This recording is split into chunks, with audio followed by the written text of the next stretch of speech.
नमस्कार दोस्तों, मैं वर्षा आप सभी का सुनो कहानी चैनल में स्वागत करती हूँ। दोस्तों, आज के इस वीडियो में मैं आपको वैशाख माह में स्नान करने का महत्व, उसकी विधि और उसमें किन चीज़ों का दान करना चाहिए और उसका क्या महत्व है, यह सुनाने जा रही हूँ।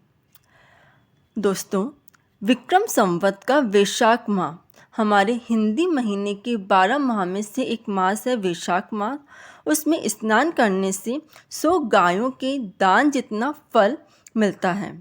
वैशाख में मटका या मिश्री की कुंजे दें और उसको उसके ढक्कन से ढक दें। ढक्कन में चीनी और दक्षिणा दें।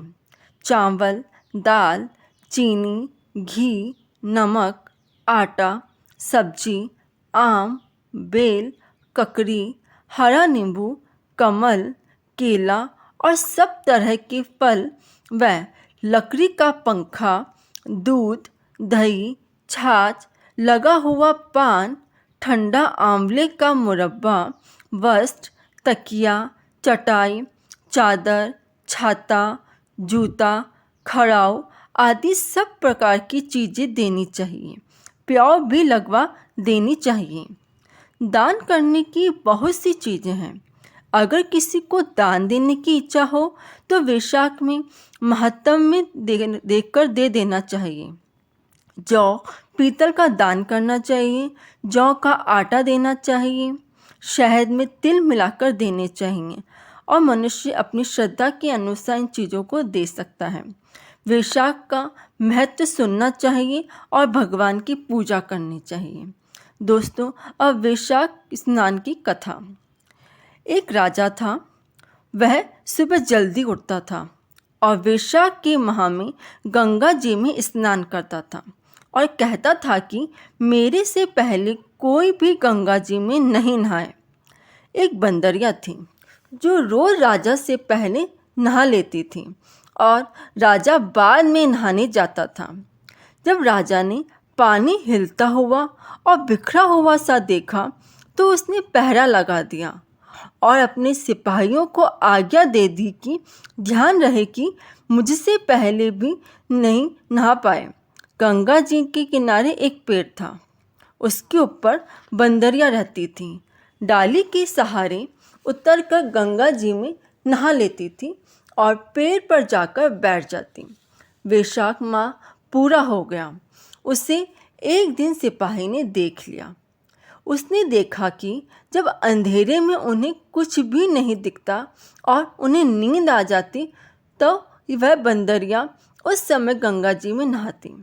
सिपाही उसको पकड़कर राजा के पास ले गए और कहा कि यह बंदरिया आपसे पहले नहाती है। राजा ने प्रण किया हुआ था कि यदि कोई औरत मेरे से पहले नहाती होगी तो मैं उसके साथ विवाह कर लूँगा। राजा ने अपना प्रण पूर्ण करते हुए बंदरिया से विवाह संपन्न किया। वैशाख में नहाने से बंदरिया के बच्चे होने की आशा हो गई। पूरे महीने हो गए। जब बंदरिया ने पूछा कि मेरे बच्चा होगा तब मैं किसे जगाऊंगी। यह सुनकर राजा ने महल में एक घंटी बंधवा दी और कहा कि जब तेरे दर्द हो तब यह घंटी हिला दियो, फिर मैं आकर सारा इंतजाम कर दूंगा। राजा की कई रानियां थीं। उन्होंने उस बंदरिया से पूछा कि यह घंटी किसने बांधी है। तब वह बंदरिया बोली कि राजा जी ने बांधी है। जब मेरे बच्चा होगा तब मैं उन्हें यह घंटी बजाकर बुला लूँगी। एक रानी ने कहा, जरा बजा कर दिखा कि राजा जी आएंगे या नहीं। बंदरिया ने घंटी बजा दी। राजा आया। जब पूछा घंटी क्यों बजाई तब बंदरिया बोली, रानी ने कहा था। बंदरिया के बच्चा होने लगा तो उसने घंटी बजाई पर राजा नहीं आया। फिर रानियों से बंदरिया ने पूछा, मैं बच्चा कैसे पैदा करूं? तब रानियों ने कहा, आंखों पर पट्टी बंधवा लें, ओखली में सिर दे दे। फिर बंदरिया के वैशाख नहाने के पुण्य से एक अत्यंत ही सुंदर लड़का जन्मा। होते ही रानी ने राजा को नहीं दिया और दासी को दे दिया और कहा कि इस बंदरिया के बच्चे को नदी में बहा दें और बंदरिया के पास आटे को खून में लपेट कर रख दें। राजा ने आकर पूछा कि क्या बच्चा हुआ है? तब रानी ने कहा, बच्चा नहीं हुआ, ये ईंट पत्थर हुआ है। फिर राजा ने संतोष कर लिया कि रानियों के बच्चा नहीं होता, इसलिए इसके भी क्यों होता। उधर दासी बच्चे को फेंकने गई तो उससे बच्चे को नदी में फेंका नहीं गया। वहीं पर एक कुम्हार मिट्टी के बर्तन बना रहा था, उसके अंदर रखकर आ गई। कुम्हार और कुम्हारिन खुदी हुई मिट्टी लेने गए तो देखा बहुत सुंदर बच्चा सो रहा है। यह देखकर कुम्हार अपनी पत्नी से बोला कि हमारे बच्चा नहीं था, इसीलिए भगवान ने कृपा करके हमारे पास इस बच्चे को भेजा है। यदि तू इसको पाल ले तो हम इसे अपने साथ अपने घर ले चलें। कुम्हारिन, क्यों नहीं, जरूर ले चलेंगे। भगवान ने तो मेरी गोद भर दी, हमारी खातिर ही भगवान ने हमारे पास भेजा है। कुम्हारिन ने उसको बड़े ही लाड प्यार से पाल पोस कर बड़ा कर लिया। कुछ ही समय बाद उस लड़की को सारी बात का पता चल गया था कि मैं बंदरिया का बच्चा हूँ और रानियों ने मुझे मारने के लिए दासी को दे दिया था। कुएं पर दासियाँ पानी भरने के लिए आई तो वह दासियों को देखकर बोली कि मेरा मिट्टी का हाथी घोड़ा पानी पी लेगा। तब दासियाँ बोली, अरे मूर्ख, कभी मिट्टी का हाथी घोड़ा भी पानी पीता है? लड़का बोला, मूर्खो, कहीं बंदरिया के भी ईंट पत्थर पैदा हुआ है? दासियों ने जाकर रानी से बोला कि कुम्हार का लड़का है, उसने हमें ये बात कही और घड़े पर कंकरी मारकर फोड़ दिया। तब रानी ने जहर का लड्डू बनाया और कहा कि ये लड्डू उस लड़के को जाकर खिलाओ। दूसरे दिन वे दासियाँ उस लड़के को वह लड्डू खिलाने गई तो भगवान ने उस लड्डू को गोंदगिरी का लड्डू बना दिया।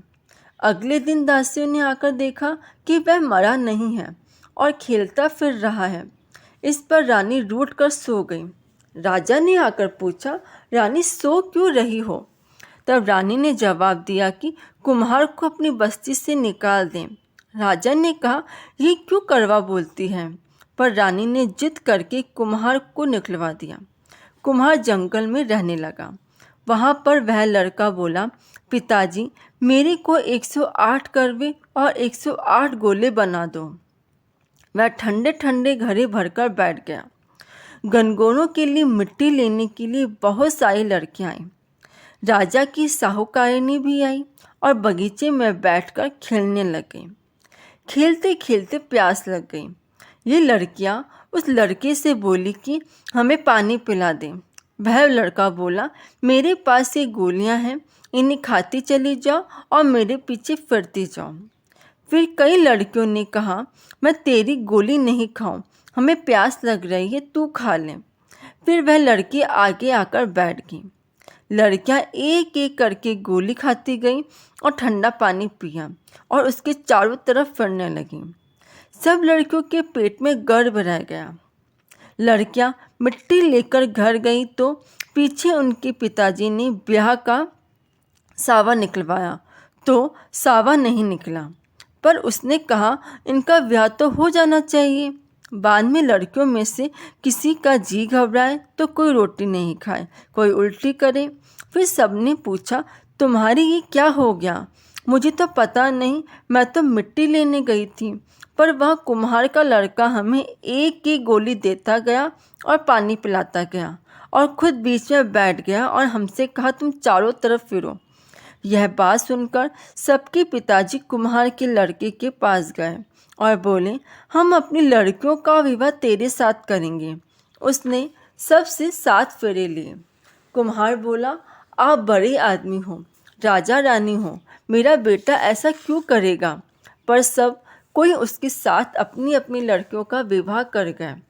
बहुत सारी धन दौलत देकर अपनी लड़कियों को विदा कर दिया और इस तरह 108 बहुएं आ गईं। फिर सबके लड़के भी हो गए और 108 कमरे बना दिए। सब बहुओं के लिए भी कमरे बना दिए गए। फिर लड़के ने कहा कि पिताजी, हम सारे नगर में दावत का बुलावा देंगे। आपकी इतनी बहुएं आई हैं, इतने पोते हो गए, कुम्हार ने कहा जिमा दो। तब सारी नगरी को राजा रानी को बुलवा दे दिया। सभी निमंत्रण पर आमंत्रित हुए और राजा का परिवार भी सेना सहित आमंत्रित हुआ। लड़के ने कहा, हे राजन, अब बंदरिया को नहीं लाए? राजा ने कहा, तुम कहते हो तो बंदरिया को भी बुला लेते हैं। राजा ने बंदरिया को बुलाने के लिए रथ पालकी को सजाकर भिजवा दिया। वहाँ पर सारी सभा के बीच सोने की चौकी पर सुंदर गद्दी बिछवा दी। फिर बंदरिया आई तो गद्दी के ऊपर बैठा दिया और 108 बहुओं से कह दिया कि ये बंदरिया मेरी जन्म देने वाली माँ है और सब कोई सोने की मोहरें देकर गोद में पोते को देती जाओ। फिर सब बहुएं आई और सोने की मोहरें देकर पैर छूकर गोद में पोते देती गई। बंदरिया सबको आशीर्वाद देती गई। राजा की रानियां समझ गई और राजा ने कहा, ये हमें बुलाकर हमारा अपमान कर रहे हैं, इसलिए हम जा रहे हैं। फिर राजा भी लड़कर बोला कि हे भाई, तू बंदरिया पर इतना स्वागत क्यों कर रहा है? लड़का बोला, ये बंदरिया मेरी जन्म की माँ है। राजा ने पूछा, कैसे? लड़का बोला, मैं बंदरिया से पैदा हुआ था तो तुम्हारी रानियों ने मुझे दासियों को दे दिया और कहा कि इसे नदी में बहा दो, लेकिन दासी ने मुझे नदी में नहीं बहाया। मुझे उसने खड्डे में रख दिया और कुम्हार और कुम्हारिन ने मुझे पाल पोस कर बड़ा कर दिया। जो दासी मेरे को ले गई थी वह यहीं पर खड़ी है। दासी ने यह कह दिया कि हाँ, मेरे को दिया था, मेरे से इसे नदी में नहीं फेंका गया, इसलिए इसको खंदेरे में रख दिया। रानियां सुनकर चुपचाप रह गईं। पीछे राजा ने रानियों को छोड़ दिया और बंदरिया को साथ ले गया।